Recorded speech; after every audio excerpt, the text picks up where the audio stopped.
Dr. Rosa Rai Djalal, please. Thank you.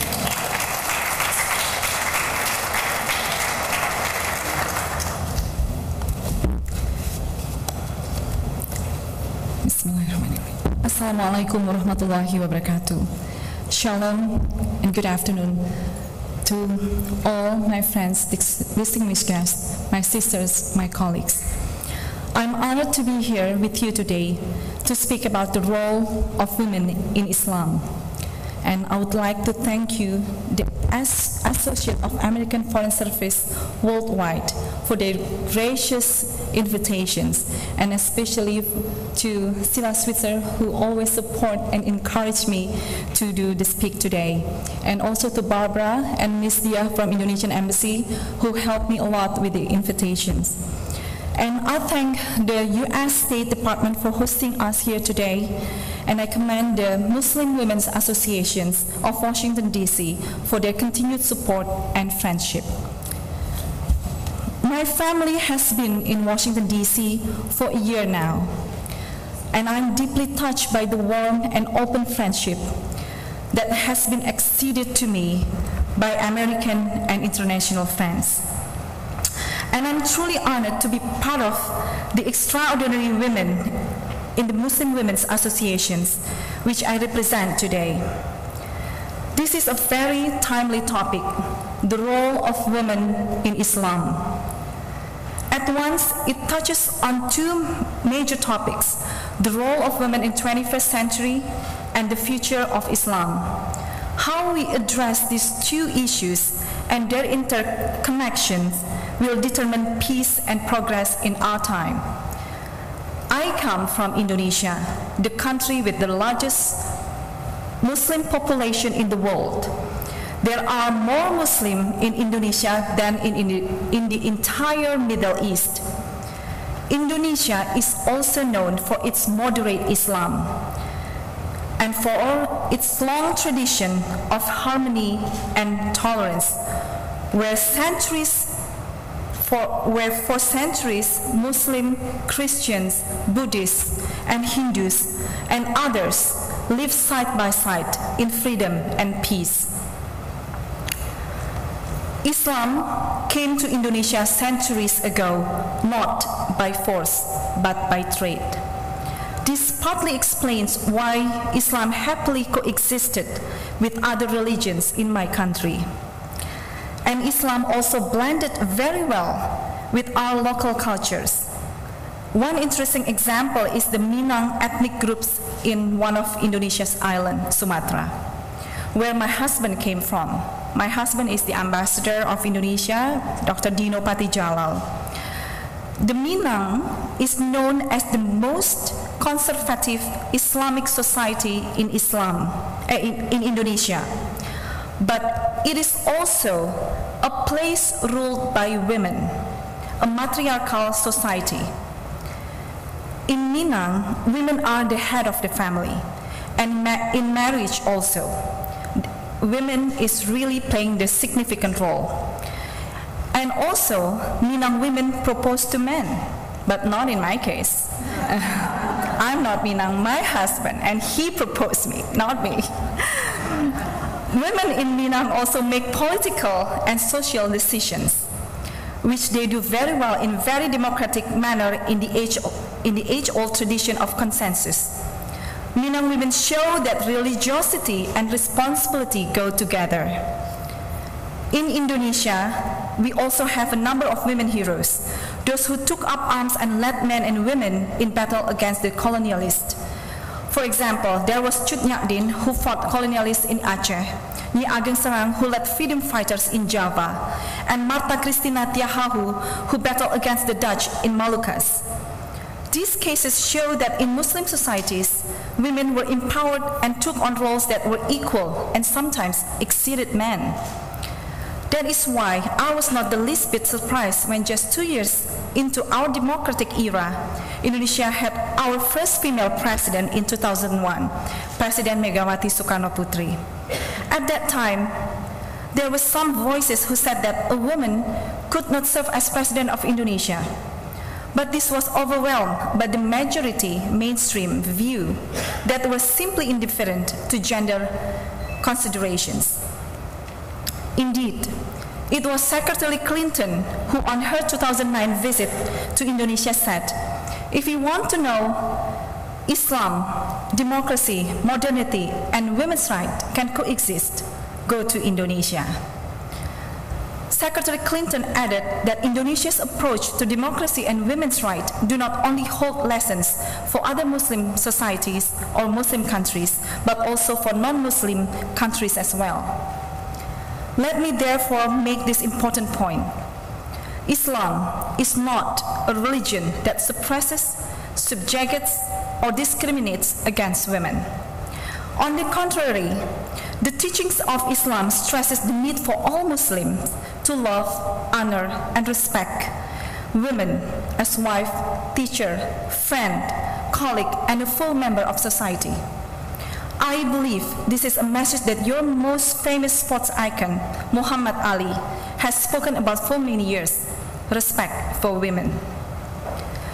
Yet the reality is that in part of Islamic world, millions of women have been and continue to be marginalized, sidelined, and sometimes oppressed. We heard stories of gender discrimination in some Muslim societies.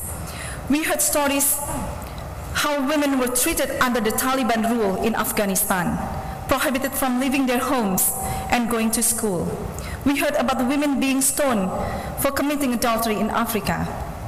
Many of these stories in turn fit negative stereotypes and misconceptions about Islam and lead non-Muslims to reduce the image of Muslims and Muslim women into simplistic caricatures. They fail to recognize that within the Islamic world too, there is a strong disagreement and criticism with regard to the plight of some Muslim women, as in the case of stoning, for example. I believe in many of these cases, the problem faced by women can be attributed to either local culture or social habits or political manipulations or a combination of them. In some cases, cultural practice must be differentiated from religious dogma. Believe me, there is nothing in the Holy Quran that says women cannot drive a car. In other cases, it had to do with a narrow and skewed interpretation of Islam by political elite. And sometimes, it also has to do with a rigid and chauvinistic patriarchal mindset, which is also prevalent in non-Muslim societies. So I think we can reject the notion that gender inequality is an inherent symptom of Islam. Yes, women in Muslim countries face discrimination as a result of their gender, but Islam is not the underlying cause for this discrimination. Unfortunately, we live in a world where gender discrimination is still all too common for Muslim and non-Muslim women alike. It would be a mistake to make broad generalizations about the role of Muslim women in Islam based on individual cases or even individual cultures. The Islamic world is a very heterogeneous world.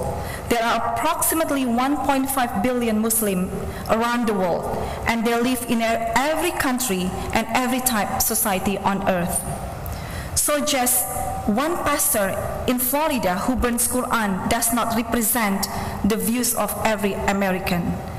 And the action of one deranged Norwegian man does not represent the values of every European. Extremists in the Islamic world do not represent the views and values of every Muslim. Many cases of gender discrimination in Muslim majority countries are a symptom of a repressive culture or even repressive individuals who pervert Islam when they wrongfully commit these crimes in its name. But it is not a symptom of the Islamic faith itself. I do not wish to lament the past, nor do I wish to pass judgment on others. Because there is a saying in Indonesia that when you point your finger, one finger, to another person, three other fingers point in your hand to yourself. I'm more concerned with what can be done for our future. And here the fact is that in the 21st century, there is plenty of opportunity for Muslim women to achieve emancipation and empowerment in their societies. There are a variety of ways by which Muslim women can achieve this locally, nationally, and globally. First, they can achieve empowerment by way of democracy. This is the most effective structural fix because it's in democracy where universal suffrage applies. As every politician knows well, every vote counts. And about half of those votes come from women. This naturally changes the political dynamics and changes the political significance of women in Islamic societies. This is also why in Indonesia, Bangladesh, Turkey, and Pakistan, women have been elected to president and prime ministers. This is also why in many Muslim-majority countries, from Malaysia to Nigeria to Kyrgyzstan, women have been appointed into the cabinet, become director generals, and CEOs and ambassadors. The more that can be done to solidify this positive trend, the better. In Indonesia, we have adopted a progressive law which says that 30% of parliamentarians must be made of women. In our most recent national election, a record number of women were elected to the Dewan Perwakilan Rakyat, or DPR, Indonesia's legislative body. In fact, there are a higher proportion of women in Muslim-majority Indonesia's legislative branch than there are in the United States Congress. You go figure it out. And this may surprise you, but this is also true of the legislative bodies in Pakistan, Iraq, Afghanistan, and Senegal. Moreover, as we saw in the streets of Cairo this spring, Muslim women are on the front line of popular movements around the world calling for political change. Second, we can empower Muslim women by way of education. A great part of the marginalization of Muslim women can be traced to a lack of education. Millions of Muslim women were locked in poverty and were left behind in the progress that was achieved by others. Education is therefore critical in the empowerment of Muslim women. To the weak, the poor, the voiceless, education is a tremendous liberating force. Education is especially critical in a world where skills will be the most important asset of social mobility.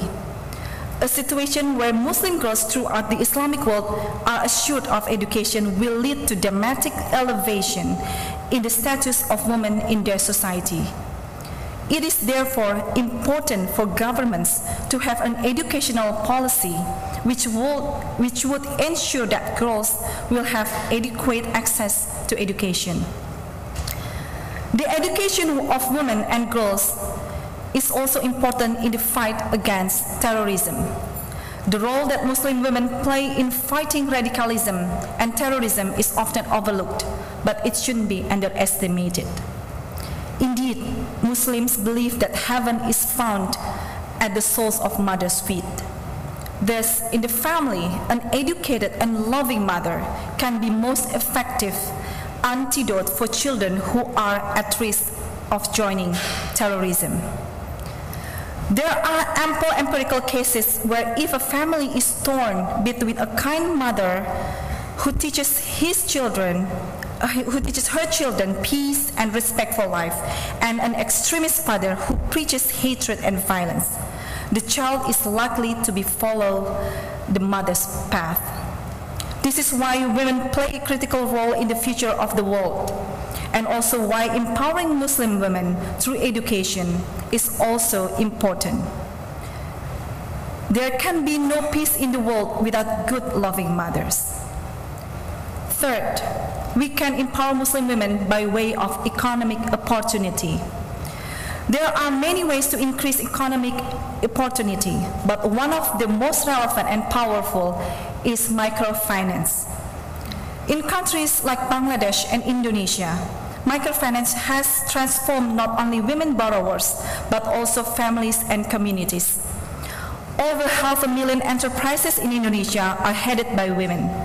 and microfinance is a crucial means of starting and expanding these small and medium enterprises.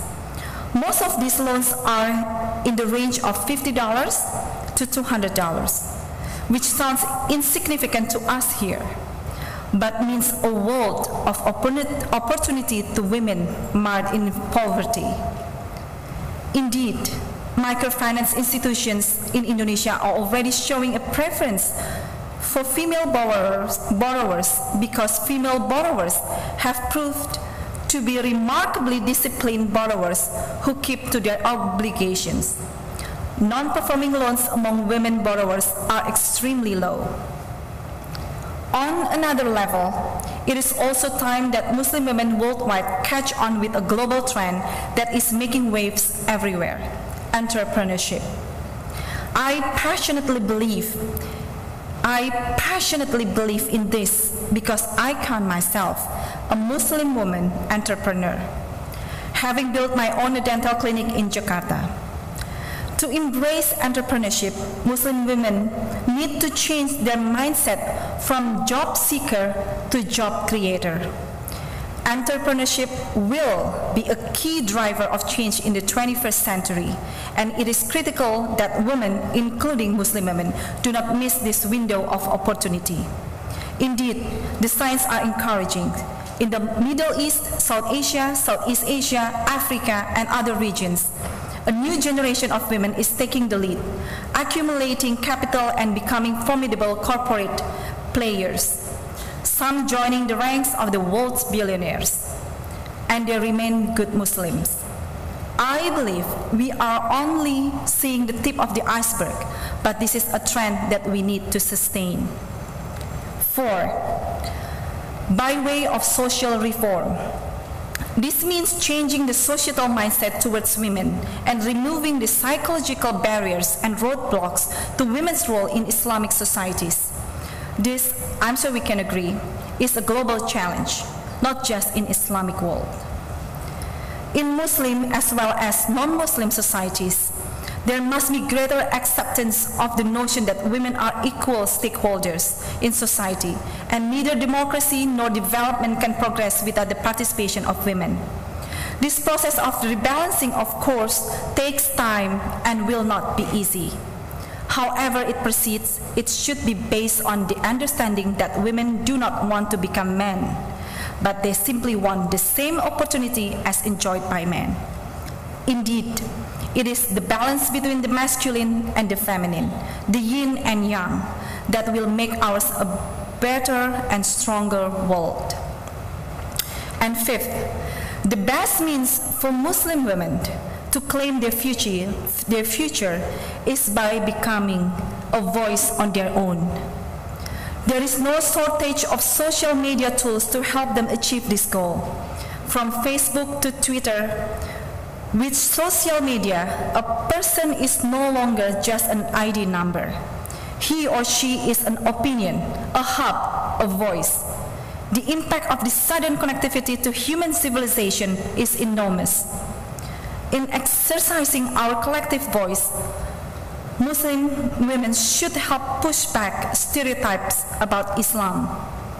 As president of Muslim Women Association, sometimes I get people who with good intention tell me that I do not fit the profile of typical Muslim women. And I usually ask, what do you expect that I look like? I say that because I do consider myself to be a typical Muslim woman. I pray, I fast, I study the Quran, and most importantly, I adhere to 5 pillars of Islam. I may not conform to a specific image that some people have of Muslim women, but that is because the stereotype is by definition too narrow to be accurate. In some societies, there are debates about Muslim women wearing headscarves.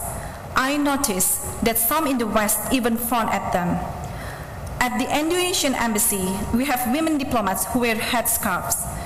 They wear the headscarf not because it is imposed by regulation or by their husband, but because it is a matter of personal choice. And they wear it proudly as a badge of religiosity. the Indonesian government does not have a say in that personal choice. I am often asked what the West should understand about the Islamic world. It cannot be answered with a single answer, but I think they must understand that Muslims are worried about the growing trends of Islamophobia. This creates dangerous polarizations which benefits no one. I do not believe this permanent. I believe it is reversible. But Muslims cannot push this back alone. We need an interfaith and cross-sectoral efforts to cure this problem.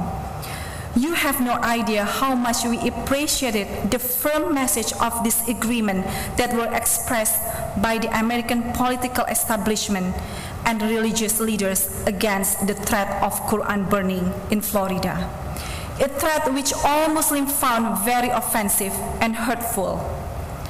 And of course, this is a two-way street. Muslims too must show tolerance and solidarity when other religions are under attack. I end with this note.